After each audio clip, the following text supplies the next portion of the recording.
সবর করা। জ্ঞান অর্জন করতে হলেও সবর করতে হবে, আল্লাহকে পেতে হলেও সবর করতে হবে, দাওয়াত ও তাবলীগেও সফর করতে হবে, জিহাদের মাঠেও সফর করতে হবে। আমাদের ব্যক্তি জীবনে সবর থাকে, পারিবারিক জীবনে সবর, ব্যবসায় সবর, চাকরিতে সবর। যেটাই আমার মর্জির খেলাফ হচ্ছে তখনই সবর করতে হয়। আর এটা একটু কঠিন। এই কারণে আল্লাহ রাব্বুল আলামিন সবরের সাথে মাইয়াতের ঘোষণা দিয়েছেন। যে ব্যক্তি সবর করবে আল্লাহ তার সাথে থাকবেন ইনশাআল্লাহ। এই জন্য আল্লাহ পাক বলেছেন ইন্নাল্লাহা মা'আস সাবিরিন, সবরকারীদের সাথে আল্লাহ পাক আছেন। এটা কঠিন। এই কারণে যখন মর্জির খেলাফ কোনো কিছু হবে তখন আমাদের আলেমগণ বলেন সবসময় করতে থাকা যে ইন্না লিল্লাহি ওয়া ইন্না ইলাইহি রাজিউন। এটা মাইয়াতের সাথে খাস দোয়া নয়, এটা শুধু মৃত্যুর সাথে খাস কোনো দোয়া নয়। এটা যখনই সবরের হালত আসবে তখনই করতে হয় ইন্না লিল্লাহি ওয়া ইন্না ইলাইহি রাজিউন।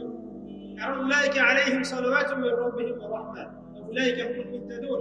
এটা হেদায়েত পাওয়ার মাধ্যম বটে এবং তাদের সাথে আল্লাহ পাকের রহমত আছে। তো শুকরগুজার অন্তর এবং সবরকারী অন্তর আল্লাহ পাক সবাইকে নসিব করেন, আমিন।